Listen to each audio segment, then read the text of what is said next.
What is up, fam? Welcome this morning, fine Monday morning, to So Real Sports Talk TV. We got a special guest, and look, guys, it might be a more regular occurrence. I I like had that. some work schedule things switch up, and I know we got my East Coast brother over here, Mr. Wayne Breezy. Wayne, thank you so much for joining us today, brother. How you feeling? I'm doing good, baby, man. It's Monday, man. It's motivation Monday, yo. Let's get it in, man. Let's talk Niners, though. It's time. I love it. Before we talk Niners, you know, Wayne Breezy, you are our resident 49er vocalist. There was a big R&B thing going on this weekend. Did you get a chance to catch any of the verses? I know you had some gigs and stuff like that. Bro, I had to do the recap, the rewatch, and I said, what the hold on. Let me get the edit button ready. What was I watching? Right? So I've never seen R&B beef like I saw that day. Like, you know what I mean? I was like, yeah, and then so Pleasure P, he was probably the most hood out of them all. He gained the most weight as well. Absolutely. I thought Sammy was kind of flexing on him a little bit, bro. So Sammy was flexing because you know who Sammy reminds me of, and I believe he's gonna have that type of a season, like Brandon Ayuk. Yeah. Because Sammy is a legend, bro. He's been a legend since little Sammy. He's been a legend, right? And he doesn't get the credit he deserves. I feel like that's the Brandon Ayuk route. Like, yo, man, I did this. I had 800 yards my rookie season. I did this. I do this. I do this. And I'm not getting the credit. And I feel like this is that year where Brandon's going to have to come out and just make motherfuckers know who he is. Like, know his name. Sammy did that. But you had to listen to Pleasure P. He was low key, not even low key. He was blatantly starting everything, yo. Yeah. Yo, I wrote that. Yep. I did that too. Yo, I said, and then Sammy was like, "Yo, I sung your song better than you, Ray J." No, but then Sammy was doing if I had one wish, ooh, he did the tune. Yeah, he kept doing it. I was like, Sammy, somebody getting punched tonight. Yo, on the West Coast, I needed Sammy to chill out. Bro, it was wild because, like, one, I kind of, these are guys that we grew like, so this was like R&B back when we were like listening to music and all that kind of stuff. They don't really have R&B like that anymore for the generation that's growing up right now.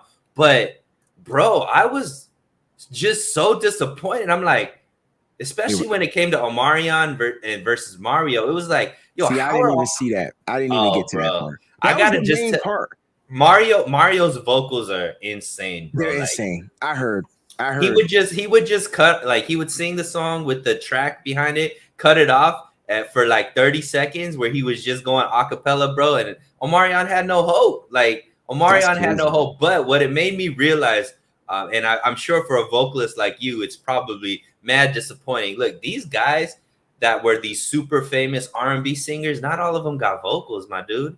That's a lot of studio, bro. Yeah. It's two things, right? And so, this is what I noticed, and you hear it as singers age too. So I'm gonna speak a little bit about that, but it's definitely processed. Everything is processed. Every time you go into the studio, it's processed. Some singers are better live singers. Some singers are better recording artists. It's just the way it is. I've worked with some of the best live singers and some of the best recording artists, and you'd be like, why can't they just all do it? And there's not that many that can do both, right? You're either really good in the studio where you can just know how to work it. You know how to go. I mean, you got artists that can come in there, record on the spot, and do a whole album in like 10 hours. And then you got artists that then those same artists can't go out there and sing live like that. They don't have the same, training. Control. That's what I was going to get to. It comes down to the training. Shout out to Sammy too, because Sammy, as he's entered into his adulthood, he continued to get training. He still wants to sing. Yo, You literally have to continue to go out there, condition your vocals, exercise, eat properly, not drink, not smoke. There's a bunch of stuff you can't do if you continue to want to be, a top-notch singer, especially when singing live. And I'm gonna tell you right now, being a live singer more than like a recording singer, the energy is crazy because I be out of breath like song 6. You're like, but I'm also jumping up and down, Right. moving around, like, and so that's all part of the entertainment. And not Amarion. Mario, I've heard sing live before, and he's got it. And to hear that you said he still got it on this type of platform, that's what's up. But I didn't even get to that, bro. I was so stuck on the pre-show, the opening acts for that. I couldn't even get to the Amarion, and I wanted to see it. I feel like Amarion's more of an entertainer though than a singer. He is. I feel like he's the dancer guy. Like he'll come out and dance, And Mario said it blatantly throughout his act. Oh shoot, that's what I'm saying. If you thought Pleasure P brought it, Mario was in there being like, you can't even, like, basically saying, bro, you can't even sound good right now. Like, what are we doing right now? Oh. And bro, there was a moment where Tank came out and started singing with Omarion, and Mario's over here being like, y'all ain't just about to start singing to each other, are you? Before they started doing their duet, he's like, y'all really about to start singing to each other, huh? And then Mario jumped in, did his little riff, and then all of a sudden Tank just sat down. And he was like, this could have been nasty, but it's not my verses. Because he was basically saying that, like, look, Tank's vocals are legit, but he knows Omarion has nothing on Mario. So I wanted to just get your take, man. Definitely, if you get a chance, go watch the Omarion Mario. Sure. I think you'll be thoroughly entertained, bro. For sure. A lot of hits there. A lot of hits. So yeah, man. There's some news that came out. Jeremy Fowler, man, this dude is just all up on 49 stuff, man. So he comes out with an article basically talking about Jimmy Garoppolo, and good news for the Jimmy Garoppolo camp. It seems like he's ahead of schedule with his rehab. Seems like he will be throwing here in the next couple of weeks, which is a few weeks earlier than expected based off of his original diagnosis. Now, obviously, when Jimmy Garoppolo is ready to start throwing, he's still on the roster. Kyle Shanahan has stated that if he's healthy in training camp, he expects him to be there and will be getting reps. So for the faithful, Wayne, this becomes a very, I guess, tense situation. There's half of the faithful that actually would like to see Jimmy still with the team because they feel like he's a better option than Trey. And then there's the other half, which I think you and I fall into, which thinks it's the time to, cut ties with Jimmy and just give it to the young king Trey and go full-fledged with him. But after hearing this article, what do you make of it? What takeaways did you have about it? And what did it really spark in your brain once you read these comments from Jeremy Fowler? Yeah, it's a great question because, first of all, I just want to put this out here. There's nothing more than I want Trey Lance to take this team to the next level, right? It's Trey Lance time. It's time for him to get the keys. You do not waste. First of all, you do not waste another year. You get what I'm saying? Right? On a rookie deal, you do not. I don't care if you get a fifth-year option. You don't waste another year. That's number one. I'm really ready for Trey Lance. But Jimmy Garoppolo is still on the roster. And now he's ahead of schedule. Wait a minute.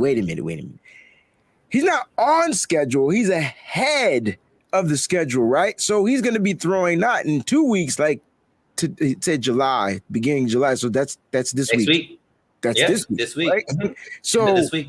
Right. So now we're talking Jimmy's going to probably be throwing and look for a 4th of July type of story. Why? Fireworks. Just look for something like that pop off. Jimmy Garoppolo being on this roster is an issue, right? And it's an issue in many different facets, right? Number one, the development of Trey Lance. Number two, the fact that you're ready to move on to Trey Lance. You don't want to, have this little locker room thing going on. Jimmy's still here, whatever. But then I look at it like, if Jimmy's here, is it that detrimental to the team as a whole? right? Now, we could factor in the money, 27.5 million, right? We could say that's detrimental to the team, but the team ain't using the damn money this year anyway, right? And so I'm like, well, he would be a hell of an expensive insurance plan. God forbid something happened. He'd be the best backup quarterback in the league, even though I don't think he'll play it down. It's just that he'll be available if he's needed. And, I don't know if it's such a bad idea to keep him now. I don't know. It's weird, right? I don't want him here, but it's like, hey, man, no, nobody else want him. It's like trying to get rid of something nobody else wants, and you might as well just, what's the word, hoard it, store it, right? You know what I'm saying? So, like, and it would be, it's not like you're hoarding a bum, you're hoarding a guy that got you some wins, got you to an NFC championship and to a Super Bowl.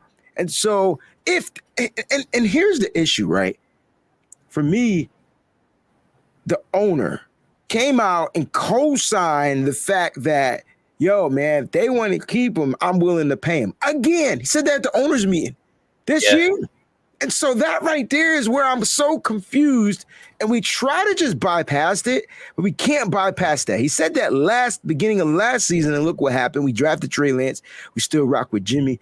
And now the owner's saying it again. Now we've heard Kyle Shanahan say they're ready to move on. You've heard John Lynch say we're excited to see what Trey's going to be able to do. But if no team is fit, if you're fishing Jimmy and no team is biting, let me ask you this question.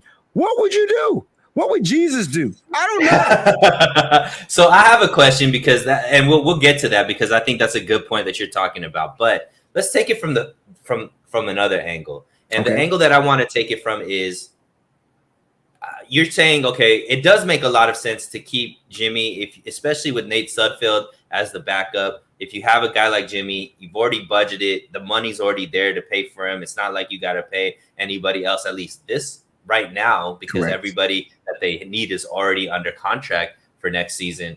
However, it has been a little bit of a different offseason when it comes to the narrative around Jimmy. Even though in previous seasons that the 49ers had flirted with other quarterbacks and also, in last season, right, drafted another quarterback, there never was any talk about trading or getting rid of Jimmy. It was always about bringing in another quarterback, but there was never specific talk about what they were going to do as far as with Jimmy.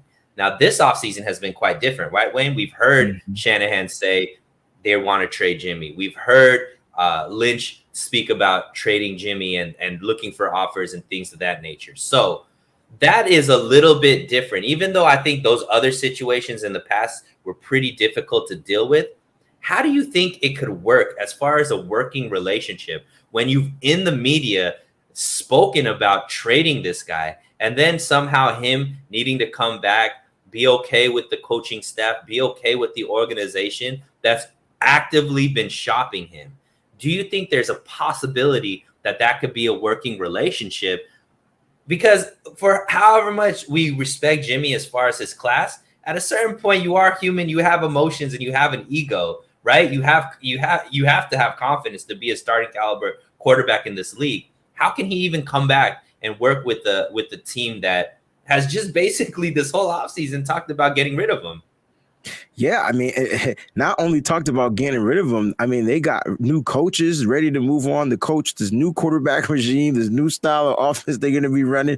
Like, they've completely done like a 360 off of Jimmy Garoppolo. To answer your question, though, I don't know, man. I don't know if Jimmy is that strong-minded to be able to work in a situation where his back is like the whole world is against him. What's that? All eyes. I don't know. Against all odds. I guess that's what you can say. That would be a nice little story title if Jimmy did choose to stay. But let's ask Me against the world. Me against the world. Thank you. But what are Jimmy's options, right? And I know I got questions to answer your questions, but I don't really think.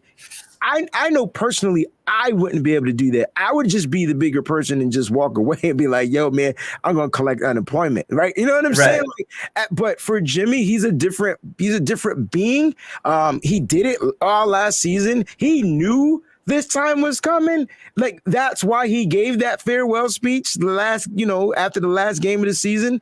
And it was just more like, all right, so Jimmy's moved on, the team has moved on, but then Jimmy throws the surgery curveball, and Yeah. now he's stuck. He's in a situation where he's got to figure out, like, all right, Don, how can I get up out of this? Because the 49ers have the power again, right? So I see a lot of people saying, well, you just release him. I don't think the 49ers want to release anybody. I don't think the money I don't think the money matters to the 49ers. So releasing Jimmy and not getting anything for Jimmy isn't what the 49ers are going to do. So they're going to have to, for Jimmy, I don't think he can work in that type of environment. If I was Jimmy, I wouldn't want to work in that type of environment. And I'm not even Jimmy, and I wouldn't want him to be in that type of an environment. Right. It wouldn't be healthy for him and his mental. And that would literally be the decline of Jimmy Garoppolo. If he chose to stay here, that would be the decline of Jimmy Garoppolo. Because once you decline here, you already saw how he declined here after the injury. And I'm not talking about the newest injuries. I'm talking about the ACL. He wasn't the same mentally. He was making crazy mistakes. Can you imagine what it would be like if he chose to stay? Be like, yo, it wouldn't be the best situation for him, I don't think. Right. Well, I mean, he does have 27.5 million reasons to stay, right? That is a lot of money to walk. He also has to play, though, right? And so that's how the 49ers. Well, maybe he doesn't, right? If he's a backup, he's not necessarily playing. But I don't think it's going to get to that point to talk about what I think is going to happen, Wayne, and why I'm not too worried about. I'm not too worried about this story coming out. In fact, I think it actually is a good sign for the faithful that are looking for him to move. There was an article that I think went underneath the radar about maybe 3 to 4 weeks ago from Jeremy Fowler as well, where it stated that the 49ers have given Jimmy Garoppolo's agent and his team to request trades. Not only request trades, but to start negotiating contracts with other teams. And that's important because why? I think one of the reasons that the 49ers have held on to Jimmy this long is because cutting Jimmy is actually goes against their cap, right? They have to pay $7.5 million injury to Jimmy if they injury settlement to Jimmy if he gets cut and he can't pass a physical. Now, if he's ahead of schedule, which means he can actually pass a physical ahead of schedule, that piece saying that, hey, you could start negotiating with other teams, mixed in with now he may be able to pass a physical early, to me. And Jimmy has come out and said he expects a quick resolution to this. To me, all signs point to the 49ers actually cutting him, with Jimmy already having a deal in place with a team and him signing with them very quickly to be able to get into their training camp at the beginning of training camp for him to start working with his new team towards becoming a starter for them. So that's what I think is happening with everything that's happening here. Because at the end of the day, I think the 49ers, I think when Jimmy decided to do the shoulder surgery, it kind of ruined the 49ers' chances to get any type of trade assets, especially with so many quarterbacks becoming available that weren't necessarily available at the beginning of the season, right? Nobody thought that Matt Ryan was going to be available. Nobody thought that Russell Wilson was going to be available. So now when you saw these quarterbacks actually changing teams, it really messed up what Jimmy was there, especially an injured Jimmy. So I don't think that we have much to worry about as far as Jimmy being there in training camp. I think this is just a good sign that Jimmy is going to be able to pass a physical quicker, which makes it easier for the 49ers to cut ties with him without having to pay him that $7.5 million injury settlement. And Jimmy can now go on to his next team and vie for a starting position there. Yeah, and that's a good point, because once he passes the physical, the 49ers get the whole amount of money back, right? And so maybe then, so there's a lot of stuff with that timetable, though, because you got to factor in Debo's extension. That $27.5 million is a lot of money, right? And it doubles. So it's like 20, it's around 25 because there is about $2 million in dead cap. But then the next cap, because if you're 25 million under, next year you can actually go 25 million over the cap. So that actually adds up to around 50 million of cap space that they'll end up getting, which is quite a bit, not only for Debo, Wayne, but what a lot of people don't realize, there's a lot of people that are coming up as far as their contract. And not just, guys that like Debo. We're talking about Mike McGlinchey's coming up. We're talking about Emmanuel Mosley is coming up. We're talking about Jimmy Ward is coming up. Dre Greenlaw, pretty much everybody on the Aziz defensive line, Al-Shaair, yeah.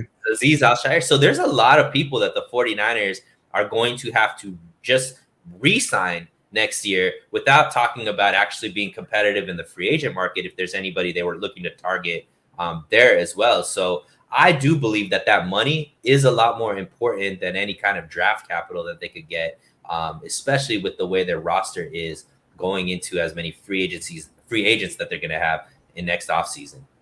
And I agree with that. And that's the whole point. And it's like if like you said, if Jimmy's ahead of schedule, he can pass that physical, then the 49ers can cut ties. Now the 49ers can look into extending a player now, and they can also look towards their future, right? And I agree with Kylie. This will probably be Mosley's last year. He's gonna do one or two things. He's either gonna stink or he's gonna price himself out of the market. They've already drafted Ambry Thomas, who's developing. They have guys in place. They're already paying a number one DB. So I think this might be the end of the Mosley era. So I'm thinking Mosley's gonna go out there and have a banging year, and he's probably gonna end up with a team like Denver or something like that. You know how it be. Right.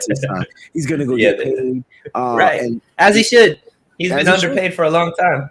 As he should, and more like me personally, I'm not concerned about Mosley moving on because I understand that it's the linebacking core. Because once you break up, we've watched Aziz Al-Shaair take this crazy leap, as far as progression, and he's on the last year of his joint, and then Dre Greenlaw's on the last year of his joint. So it's like, oh man, we could possibly lose two guys, and I just don't like the replacement as of yet. Like I don't like what we have as of yet. We haven't seen them develop. I know Demetrius Fowles is on the trending up, but we don't know what Oren Burks is going to do here. You know what I'm saying? So it's and they got some young guys that they also brought in like Gamel and those guys. So it's going to be very interesting to watch to see what they can do with these linebackers, man. Rohan, what's going on, baby? Little brother, it's a crime to be up this early, but I had to tune in. Yo, Rohan is on summer vacation right now, so he doesn't even know what the sun looks like before 10 a.m., 11 a.m. So I appreciate you, Rohan. I know this is a big sacrifice for you on summer vacay, bro, but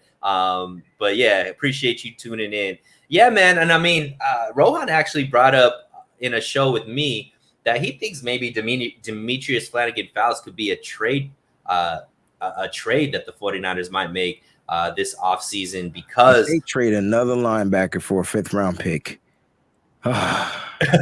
Well, that is just a group that the 49ers tend to draft very low picks or undrafted people and develop into really productive players. So, a guy like Demetrius Flannigan-Fowles was an undrafted free agent.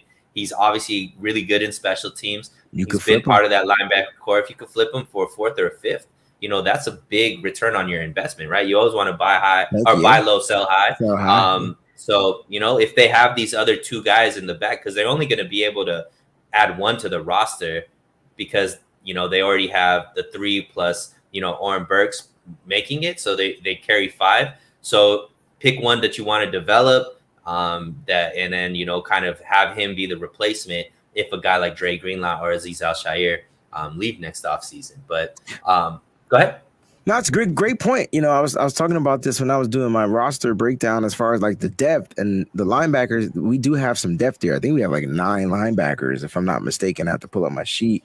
Yeah. But like you said, only 5 of them were going to make the roster, and we know 4 for sure that are going to be on the roster. Actually, I have it right here. That's too funny. So yeah, we have 9. And so if you go with Fred Warner, Dre Greenlaw, Aziz Al-Shaair, I mean, I had DFF making the roster, and then Oren Burks, who's like getting guaranteed money, right? So those would be the 5, and then you're developing. I mean, Curtis Robinson is a vet. You got Sagan Alubi, and then Jeremiah Gamel, and then Marcelino McCreary Ball. So one of them rookies, if you trade DFF, is going to be one of the 5 linebackers. So it depends on what happens in camp, right? And like you said, if you can flip him for a 5th, you got an undrafted guy, you flip him for a 5th, man, it's easy money, right? It's easy money. And guess what we'll probably draft in the 5th round of next year?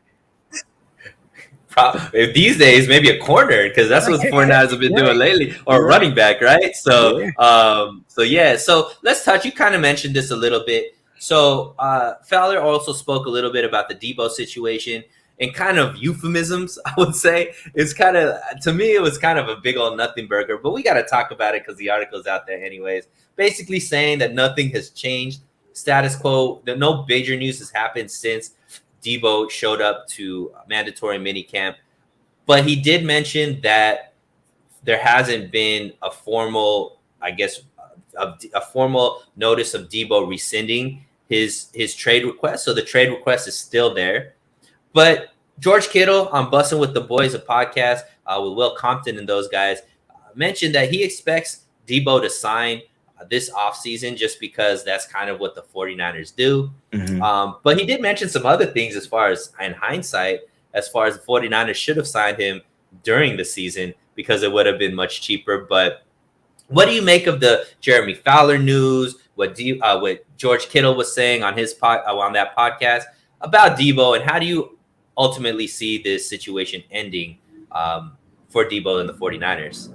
Yeah, I mean, the Jeremy Fowler news is just, just an update. You know what I'm saying? Like, dude is still not signed. The thing is, we still don't know how far away they are from these contract negotiations. And I'm just going to be the person to go out with a little bit of faith and say they're a little bit closer than what they were yesterday, right? And so right. That's how I'm going to look at it.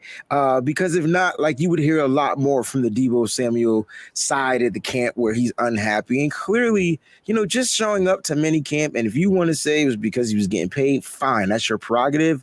But for to see him there, to see him smiling, to see him talking with his comrades, to see him participating, in the like the pre-warm ups, he didn't practice, right? But just to see him there, it was a bonus, right? And then you heard all the players when they were asked questions about him, like they spoke. Trey Lance spoke about him coming back. Like you can tell Debo's going to be back. And then let's get to this George Kittle thing because I don't think Fowler's news was that, it wasn't anything that you have to sit there and pay attention to. It was really no news, right? Right. It was literally no news.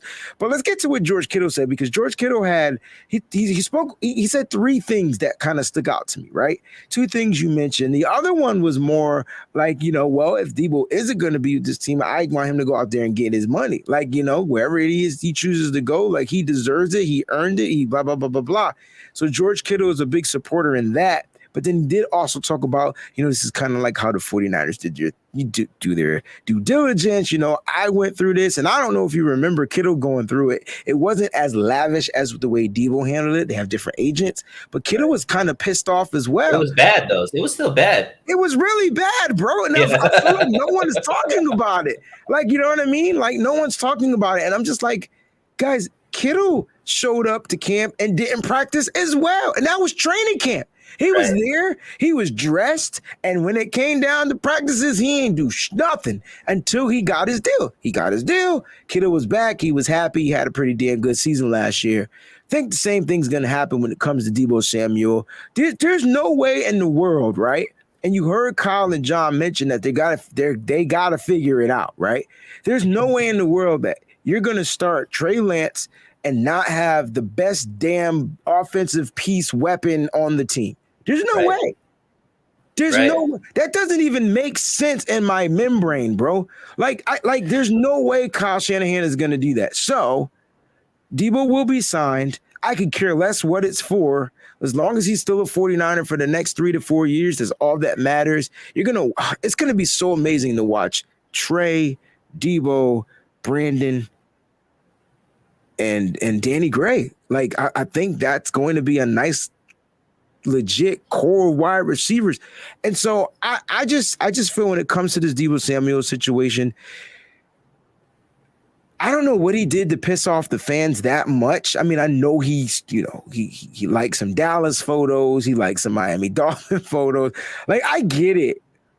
But my whole thing is like, isn't this part of the negotiation stuff, man? Isn't this part of like aiding and abetting? Like, you kind of want to make the team kind of like force their hands. So you're going to do some things. Isn't that what we kind of do? Like, all right, I'm going to play some mind tricks with this. I'm going to go head over here. I'm going to go practice with this guy. I'm going to let this team know that, look, I'm out here working, man. If you want me, you're going to have to pay up. And so, I wrote an article about this with 49ers Web Zone about who's being the bully here.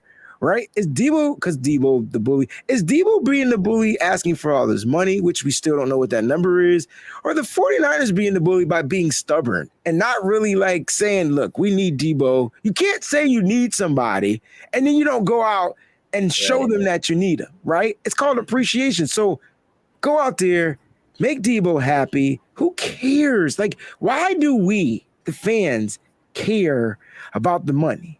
If he's the number one paid wide receiver, why do we care? Like, Well, I do think it's a little bit tricky, and I don't know if there is a bully in this situation. I think that this is the first like premium wide receiver the 49ers have had to had since negotiate with in Terrell a Owens. while, right? Yes, and they traded him. So wide receivers are a little bit different. We know their personality is a little bit different. Their brand is a little bit different. So this is just par for the course. Everybody else that has been in negotiation contracts comes from a less flashy type position, right? The fact that George Kittle went so bad as a tight end was kind of just like, that's the closest to a wide receiver that they had to, negotiate with. So that was a little bit different. But this is what I think it does matter a little bit, Wayne, because what we need to understand as a fan base is we would love to see, as a fan base, we just care about the now and right now. And obviously we need to see Debo now sooner than later. We want him to be able to get as many reps with Trey so that connection could be well-oiled and ready to go for week 1. However, the 49ers as an organization do have some decisions that they have to make, because how they structure that contract is going to give them either a lot of flexibility, some flexibility, or no flexibility when it comes up to these same type of decisions for some guys that the faithful are going to want the 49ers to re-sign as well, right? So Brandon Ayuk is another really good wide receiver. And I think you and me both think he's going to break out under Trey. And so he is under contract. He's going into his 3rd year. He was a first-round draft pick, so he gets the 5th year as well. So he's only guaranteed contract for 2 years after this, right? Yeah, he got time, so we could pass him on. Well, do we have time? Absolutely. Because Trey Lance is also going to be up for contract in a few years, right? We got time. So that's 3 years. We got time, but that's the thing. We have 3 years. That key number is 3 years. So the 49ers are looking to construct a deal that makes Debo happy, but also gives them flexibility after 3 years in case Debo's money will play a role in being able to make decisions. That's the part I'm not feeling. See, that's what I'm not feeling, because you have a guy, right, that clearly makes your team that much better. But does he make you better at 31 years old, making that type of money? I mean, all the other wide receivers are making their teams better at 30 at their old age, their ripe age. Look, Debo Samuel, without Debo, the 49ers are going to have to find a different way to tick and talk. All right, right now and later. We don't know. But that's the later we don't know, because look, it's not like Debo doesn't play an aggressive style of ball where as he gets older, we were just talking about it off camera. The way he plays can lead to injuries, could lead to this. And if the money you give Debo right now ties it up where you can't re-sign a Brandon Ayuk who is younger, and let's say he's playing as a top 10 wide receiver at that point, and you can't make a decision now. What do you do? But let's say he's not. So like that's true. I mean, it's either or. So that's what I'm saying. It's just a little bit different of a calculation that I think the 49ers are trying to dot their I's, cross their T's. So I think it's less about them not wanting to sign Debo, but more about how do we come to a contract that makes sense for Debo, makes him happy, gets him the money that he wants, but also gives us, doesn't shackle us in a few years from now, where all of a sudden now you and I are having the discussion 3 years from now, being like, they should have been smarter about the contract with Debo. You know what I mean? Because they can't re-sign Ambry Thomas. They can't re-sign, Brandon Ayuk. They can't re-sign all these guys, To be fair, in the way the 49ers handle things, there's always an out. So we haven't seen one contract that didn't have an out. Trent Williams' contract has an out. George Kittle contract has an out. And so there's going to be language in there for them to get up out of those contracts. It depends on, are they going to front load the money? Are they going to back load the money? They're going to have to get very, creative, like you just said, with the contract. But how do you not have Debo on this roster? There's no way in hell you're telling me, as much as I love Brandon Ayuk, that he can do what Debo Samuel did. They have a different mindset. They play a different style of football. They're just different. And Brandon hasn't proven it yet, and Debo has. So you got. I'm having the same issue with my Celtics fan, with the Celtics fan base. Go ahead. Okay, so you mean to tell me, I love Jaylen Brown. I love him to death. But if I got to give him up to get Kevin Durant, I mean, Kevin Durant at 50 he could probably still drop 35 points a night. I don't get it. And so we're talking about Debo and that same line as Kevin Durant, the older player, the guy that's proven it. You know, Debo doesn't have any championships, but he has the most experience as a wide receiver. And so you're telling me you're going to walk away from that just because of how it may affect the team down the line? I think the 49ers absolutely not.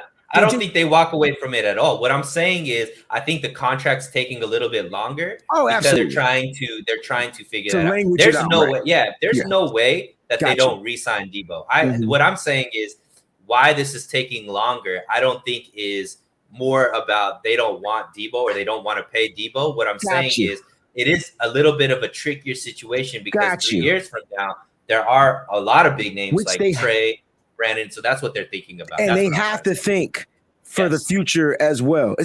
They're business investments. So you can't just look at the right now. You got to look at the trajectory of what it might be 3 to 5 years. I get what you're saying. Please pull up Bomber T's comment because we need to speak a little bit about this one right here because the next 49er fan that says that Debo is a mediocre wide receiver is going to get punch slapped. Because let me just tell you, let me just remind you that Debo Samuel had 1,405 yards as a wide receiver. So let's just keep it a buck, right? He was top 5 wide receivers in the league last year.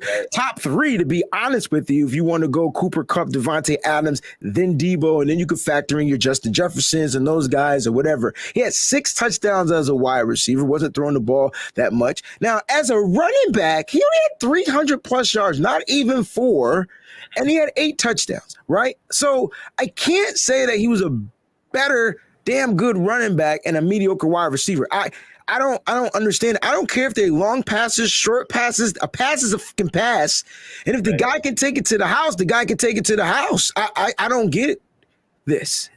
Yeah, I mean, I'm with you. I think, people forget at the beginning of the season, Debo was number 1 in receiving. And it wasn't until they had a lot of weeks. Yeah, until they 49ers couldn't run the ball. And then Shanahan made the switch and got him more involved in the rushing game. Look, Debo is a very, very good wide receiver. He also has the talent. Yeah, I mean, he also, he also is a product of who's throwing him the ball, right? So when people are saying it's short passes and things like that, well, who's the wide receiver that Jimmy's ever been throwing these long passes? You know what I mean? So like, is it Kittle? Was it even when you had Emmanuel Sanders? Was it Emmanuel Sanders? Like who is this wide receiver that Jimmy's throwing all these deep balls to? There isn't one. So if anybody is having that type of season with a quarterback who is the caliber of Jimmy, which I'm not taking a shot at Jimmy, I'm just saying we all know his strength is more 10 to 15 yards. Not past that. And so based off of what he was getting, to have that type of season that he had is amazing. And it's not like a fluke. Like his rookie season, he had 800 yards. So it's just, this is the evolution of Debo. And I believe year 4 of Debo is going to be even better, especially with the way that now there's going to be that extra level now that's open because of Trey Lance's strength in his arm as well as decision making, so willingness to throw the ball deeper down the field. I think we even see another element of Debo. So I hate when the argument becomes because he's able to do more than just X, and be able to do Y and Z. All of a sudden, that means that it's because he's not as good as X. No, it's like they use those same arguments against LeBron. Right, LeBron is a great passer. He's a great defender. He's a great shooter. So all of a sudden, he can't be like Kobe and like Jordan because they just focused on X. Like to me, that's a unrealistic argument. I'm a Kobe guy. I'm a Kobe over LeBron guy, but that doesn't mean I gotta take away from what LeBron's impact is and who he is as a player, because I would rather have Kobe on my team than LeBron, even though, you know, both of them have been Lakers. But I just don't understand that argument. Like, Debo has always been a wide receiver. Nobody's ever seen him as a running back until this year, when the 49ers utilized him because of the lack of explosion that they were getting out of the rushing attack. Now, all of a sudden, all of these narratives about he's a better running back than he is a wide receiver, it just doesn't make sense. Bomber T, we're not taking shots directly at you, my man. We appreciate you being in the show, but that's just my opinion. Wayne Breezy, he's taking shots at you, but for me, that's my opinion. Look, Bomber better not come with that mediocre crap ever again, Bomber. Love you, Bomber. Now, can you pull up Callie's comment too? Because we got to get to this last point about Kittle. And he said that he wanted to. He thinks that we should have signed Debo way before. Yeah, we should extend earlier. it Yeah, way we talked. before. Yeah. And so I didn't touch on this. Now, I'm a little torn between this because before Christian Kirk, now we got to understand the market, how the market works, and who got money. And I want to remind the faithful that the 49ers had $0 effing dollars. They had to find ways to get under the cap. They had to restructure Kittle and D Ford and a couple of contracts to even get under the cap. And I do believe that before Christian Kirk ended up getting his deal, like, I believe the money that they were able to restructure to get under the cap, that might have been something that they could have worked with Debo, but I don't think it would have been enough. And at the end of the day, I just don't think the 49ers had the money at the time, or still don't have the money, to do the deal. Now, people were saying that Christian Kirk effed up the market. He absolutely did, but it's not Christian Kirk. I mean, it's the Jacksonville Jaguars. Mm-hmm. And so what we got to factor in is, you guys remember year one with Kyle Shanahan when we had like $80 million? We had a lot of money to spend. And we overpaid for a fullback in Kyle Juszczyk. We overpaid. We got Pierre Garçon. We had money to spend, right? And that's just the way it was. We sucked for a long time and we had bread. Well, the Jacksonville Jaguars are never going to be good, and they're going to continue to have a lot of money to spend. They clearly overpaid for Christian Kirk, and there was nothing anybody could do about it. If you really want to know who effed up the guaranteed money, though, the guaranteed money is the Cleveland Browns. So I know Christian Kirk skewed the wide receivers' money, the market for the wide receivers, because the Jacksonville Jaguars said, Trent Baalke says this, man, we're going to go ahead and pay this guy number one wide receiver money. That dude ain't been a number one wide receiver since he left college. Now, Cleveland Browns said, you know what, Deshaun, I'm going to give you $800 billion. You have every penny. It's a baseball contract. Yeah, you either sign here or you don't. You don't have to play. You don't even have to play.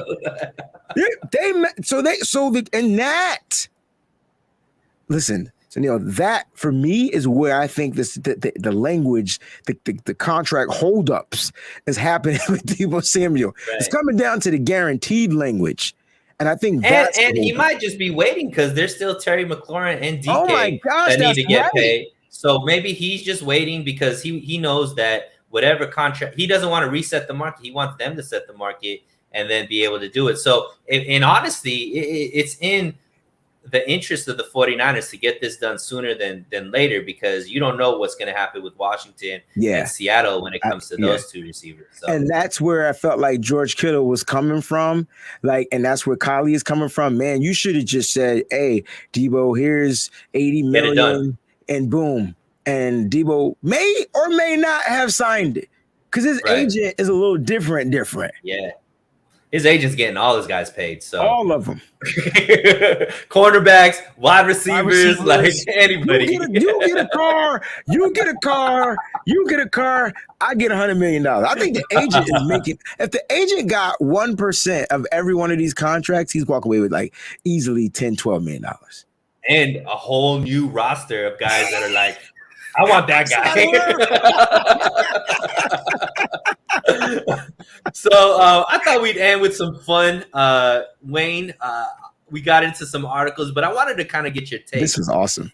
So let's go. Obviously, we've been watching the 49ers for some time, and I thought we could end each show with kind of a little bit of a top 5 as far as 49er, and we could extend it to the NFL eventually. But this week, I wanted to go over your top 5 49er QBs of all time. Woo! And this isn't just mentioning your top 5, this is actually putting them in order, my friend. So how would you rank top 5 and how would you put them in order? Woo! So this off the dome too. I ain't get this pop question. Exactly. All right, so top 5. I gotta go with Joe Montana. Yep. Steve Young would be number 2. Mm-hmm. This is where it gets interesting, right? 3, 4, and 5 is interesting. This is where it gets interesting. So why don't you talk about who you're debating over? Who are the next 3 that you think? I don't. So it's not necessary. So I have my 3, right? Yeah. And Bomber T, I love you too, by the way. And I'm still pissed off about your words. But yes, I have the 3 guys. I'm trying to order them. Okay. So this is tough because somebody's getting left out. There's 4 guys, and somebody's getting left out. And the question is, here are my 4. You ready? Yep. Jeff Garcia, Alex Smith, Jimmy Garoppolo, and Colin Kaepernick. Right. So I only got 3 slots. Right. And I watched Jeff Garcia win. We didn't win the big game. We didn't, whatever. But he did keep the 49ers' hopes alive. So because of that, I feel like he needs to be in there. I just don't know where yet, right? Mm-hmm. Colin Kaepernick was the spark this team needed. There's no way I can't have the spark in this show. He's the spark. He was like, Jim Harbaugh went against all odds, took a guy that he drafted in the 2nd round, was like, throw this guy. He's like, man, Alex Smith, you hurt? No problem. I got Cap. Alex Smith was like, Coach, I'm ready to play. He's like, don't worry, I still got Cap. And that was the end of Alex Smith era. Yeah. It's so tough, right? So I got to put Colin Kaepernick in my top 5. And now it's going to come down to Jimmy and Alex, who to me are the same goddamn player. Woo! Wow, that's interesting. I would love to see what other people say. So Callie's telling you Garcia over Alex Smith. Now, my 5 is pretty simple. Okay. Obviously, to top 2 are the top 2, right? There's no debating. Do you have Young over Montana? I'm just curious. No. Okay. As far as my favorite player, yes. But as far as as ranking, Montana is 1, Young is 2. I'm actually putting Jimmy at 3. And let me tell you why. So I think Jimmy and Colin Kaepernick would be my 4, and then Jeff Garcia would be my 5. And the reason why I have Jimmy over Cap is because although Cap was the spark, like you mentioned, and took the team to the next level, Alex Smith did a lot of that work to get the team back to where they needed to be as far as competitive, right? Jimmy is a combination of both Alex Smith and Cap to me, in the sense, not playing style, but in the sense that Jimmy was the quarterback that helped change the culture and got them back to respectable and competing, as well as the quarterback that got them into the Super Bowl as well. Now, both Cap and Jimmy lost, obviously, but I think that I have to give credit to Jimmy for doing both, getting the team there as far as bottom of the basement to back to being competitive, as well as getting to a Super Bowl, where I think Cap only did one of those 2 things. So that's why I have Jimmy edging Cap out. And the reason why I have Jeff Garcia over Alex Smith is because I think Jeff Garcia won just more consistently, got the team into the playoffs more times than Alex Smith did, even though Alex Smith did have not as good of a roster as Jeff Garcia inherited, when he was the starting quarterback. So my 5 is Joe Montana, Steve Young, Jimmy, Cap, and then Jeff Garcia. I like it though. I like it, but I like Joe, Steve, Cap, Garcia, Jimmy. Whoo! So tell me why Jimmy drops all the way to 5 for you. Because Garcia never made it to a Super Bowl. Jimmy has. He's never made it to a Super Bowl, but just the consecutive, like you talked about him winning consecutively, keeping the team afloat, didn't get injured as often. We always had a chance when Garcia was there. We just couldn't get to the damn big game. The thing But I that don't think did he go to as many NFC Championship games no, as no. nah. That's Jimmy's No, taken 2 NFC Championship games and a you Super can say Bowl. Jimmy took us, or you can say the defense. It all depends on Right, how you want to look at that right. situation, Okay, right? okay. And so I don't think the defense was as good when Jeff Garcia was quarterbacking as it was when Colin Kaepernick had the team in 2012, 2013. That defense Uh, was lights out, right? And then I think Jimmy Garoppolo had probably the better defense. And you can kind of arguably say, hey, Jimmy was able to get it. Now, don't get it twisted. Jimmy was a winning quarterback too, right? But I just like Jeff Garcia better as a. If we're talking about just quarterbacking, I like Jeff Garcia as a better quarterback. I felt like he was just a better overall quarterback that was on this roster that kept this team afloat. And then they got rid of pieces, right? They traded Terrell Owens. They did a lot of crazy stuff with Garcia here at the right. Rams. And I ain't like Steve Mariucci. Anyway, so with Jimmy, I give Jimmy credit. Like he over edges Alex Smith. He's light years to me better than what Alex Smith was, even though I liked Alex Smith. And I can say that it wasn't a lot of Alex Smith's fault, but he couldn't figure it out. I don't care who his coordinator or head coach was. He did get interchanged all the time, different coordinators, different head coaches. And you could say that could have screwed up his mental capacity when it came to footballing. But once he figured it out, he was fun to watch. It was just too late. He didn't do as much.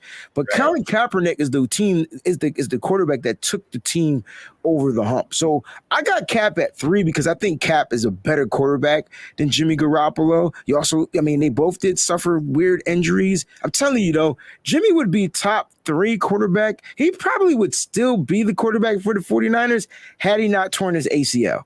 Like Right. I really feel that ACL tear, bro, effed his mind up. I'm telling you, and not everybody could come back from that. No, I don't even know. I've probably have you ever torn your ACL? I Oh, probably thankfully.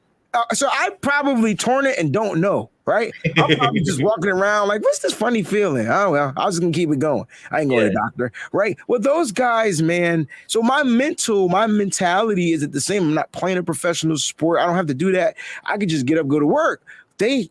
It's something about that injury, yo. Right. You watch Jimmy's throws be different. He was throwing weird off one leg. He wasn't running the ball. He was taking too many sacks. And this is not a knock on him. I just don't think he's recouped yet. I think he needs a minute off. You know, I'm taking a break. Maybe Jimmy needs a break and then come back, revived, refreshed. And whatever team Jimmy goes to, watch him be what we thought he was going to be for the 49ers. Just watch.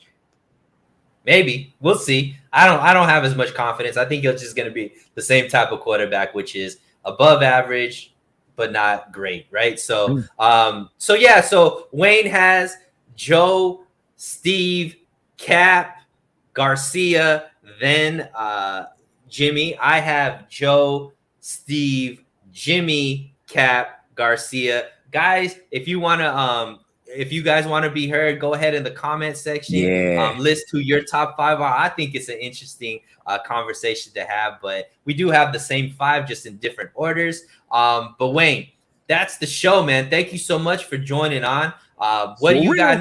I know you are a full-time content creator now. So tell the folks what they could expect from you this week and where they can find more of you. Cool, man. You can go to the channel, Wayne Breezy, right here on YouTube, man. Make sure you guys go ahead and give it a subscribe. I'm going to be doing shows twice a week, all right? Usually it's going to be on Tuesdays and Thursdays. I got some things going on in the house. Tomorrow's my son's birthday. Not sure if I'll be able to give you a show. We might be on the road. We're supposed to head to New York. He wants to go to the Bronx Zoo. Weather's supposed to be nice, so we're going to take him out to the zoo. He loves animals. Just going to have a good time at Rome. Then I'll be on the show with John Chapman later on that evening. I'm trying to work another time around so I could rock out with my boy Rohan on his show. And so, yeah, man, I'm just going to be featured on a lot of things, up until training camp starts. And then I'll be going full-fledged like it's crazy Monday through Friday on the Wayne Breezy Show. Nitty Gritty Niners is every Monday night right here on the same channel. So just Wayne Breezy, man. Just go ahead and give it a follow, give it a like, give it a subscribe, give it a comment, give it a thumbs up. We appreciate it. And don't forget to go ahead and subscribe to this channel right here and hit that like button, y'all. I love it, guys. Thank you so much for joining in. Chat section was definitely lit as usual. And guys, me and Wayne are trying to put together a show consistently, and we are looking for a good name for the show. So if you guys have any ideas how you can I mesh like that. Wayne Breezy with So Real Sunil or anything 49ers sports related, please, please, please get together and let us know in the comment section. DM us, all this kind of stuff. And me and Wayne, for the guy that comes up, or guy or gal that comes up with the name, we'll do something special for you guys. We'll put our minds together and make sure you guys are well taken care of. Appreciate you guys for coming into the chat once again. Like I always say, stay safe, stay hydrated, and we'll talk again very, very soon. Have a great morning, guys.